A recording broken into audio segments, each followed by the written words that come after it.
শহীদ ওসমান হাদির হত্যার বিচার চাওয়া এটা কি আমাদের জন্য সময়ের দাবি না? আসলেই কি সে বিচার পাবে এবং জাতিসংঘ কি এই দায়িত্ব নিবে? দেখুন, নতুন করে শহীদ ওসমান হাদি রহমতুল্লাহ আলাই, তার জন্য আমরা দেখেছি যে যমুনা ঘেরাও করা হয়েছে এবং সেখানে আমাদের যারা দেশপ্রেমী, এদেশের নবজাগরণের অগ্রদূত যারা, তাদেরকে নানাভাবে বলা হচ্ছে যে আপনারা উঠে চলে যান, যেহেতু নির্বাচন একেবারেই সন্নিকটে।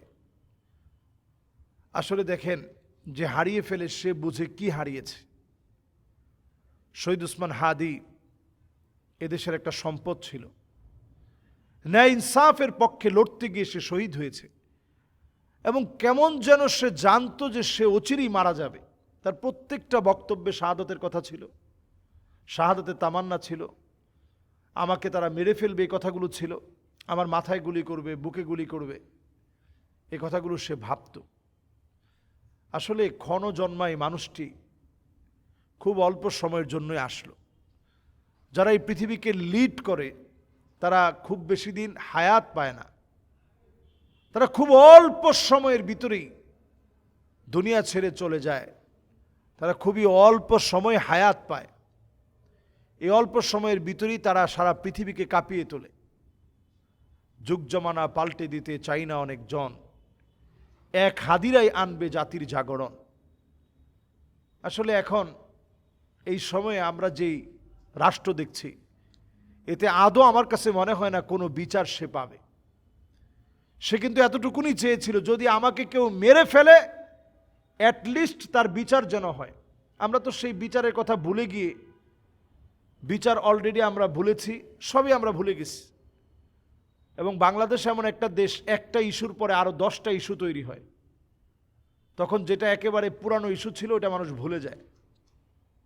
এটি আমাদের একটা চরিত্র হয়ে দাঁড়িয়েছে।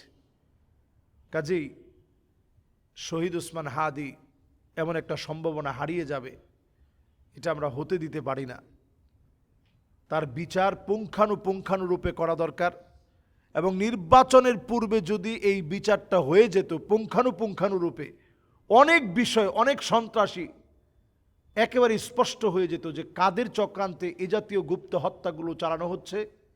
এবং সামনের দিনে অনেকগুলো গুপ্ত হত্যা থেকে আল্লাহর অনেক বড় বড় ব্যক্তিরা বেঁচে যেত। অনেক গুপ্ত হত্যা এই দেশে হয়েছে। শহীদ ওসমান হাদি এই প্রজন্মের নবজাগরণের অগ্রদূত হিসাবে তাকে নিয়ে আমরা কথা বলছি। বাংলাদেশ থেকে হারিয়ে গিয়েছে আব্দুল্লাহ জাহাঙ্গীর রহমতুল্লাহ আলাই। আব্দুল্লাহ জাহাঙ্গীর রহমতুল্লাহ আলাই সম্ভাবনাময় একজন ব্যক্তি ছিলেন এবং তাকে যেভাবে অ্যাক্সিডেন্ট করে মেরে ফেলা হয়েছে, এটা একটা প্রি প্ল্যান, মাস্টার প্ল্যান হতে পারে। আমরা এটাকে স্বাভাবিক মনে করতেছি যে উনি অ্যাক্সিডেন্ট করে মাহফিল করে আসার পথে অ্যাক্সিডেন্ট করে চলে গেছে। বাংলাদেশ থেকে চলে গেছে এরকম অসংখ্য গুণীজন, যেমন আমাদের আল আজহার বিশ্ববিদ্যালয়ের একজন ভাই ছিলেন জয়নুল আবেদিন।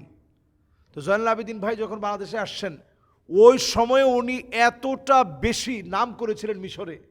বাংলাদেশ এসে অল্প দিনের ভিতরে, ওই সময় এত ইউটিউব ছিল না, অল্প দিনের ভিতরে উনি অনেক নাম কামিয়েছিলেন।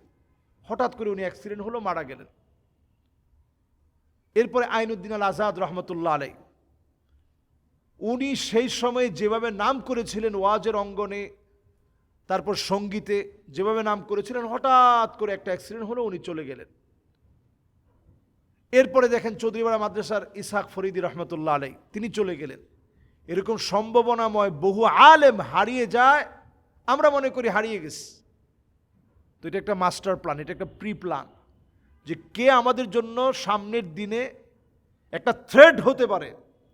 এই থ্রেডের পর্যায়ে সে গিয়েছে কিনা এটা জাজ করে তাকে সরায় দেওয়া। তো সেই থ্রেড পরিমাণ জায়গায় আপনি যেতে পেরেছেন কিনা, আপনাকে সরাতে হবে কিনা, এটা তারা ভালো বুঝে। এই জন্য আমি বলবো যে আজকে থেকে অন্তত আমরা যদি এটা চিন্তা করি যে আমাদের এই মানুষগুলার অন্তত নিরাপত্তা প্রয়োজন, এই মানুষগুলো ভালো কিছু করবে সেই নিরাপত্তা আমাদের দেওয়া প্রয়োজন। আল্লাহ আমাদেরকে বোঝার তৌফিক দান করুক। শরীফ ওসমান হাদির বিচার এদেশে হোক, ন্যায় ইনসাফ এদেশে কায়েম হোক, যদি 100 জন মিলে তাকে করে 100 জনের বিচার হোক, ফাঁসি, সরাসরি ফাঁসি। এদেশে অন্তত এই বিচার দিয়ে ইনসাফ কায়েম হয়ে যায়। আল্লাহ রাব্বুল আলামিন, আল্লাহর এই মাকবুল গোলাম শরীফ ওসমান হাদি দেশের জন্য জীবন দিয়েছে, কিছু রেখে যায় না, টাকা পয়সা, অর্থ করি, বাড়ি গাড়ি কিছু রেখে যায় না। তার এই অমীমাংসিত যে কাজগুলো আছে, সে কাজগুলো আমাদেরকে দিয়ে আল্লাহ তাআলা করার তৌফিক দান করুক। আসসালামু আলাইকুম ওয়া রাহমাতুল্লাহি ওয়া বারাকাতুহু।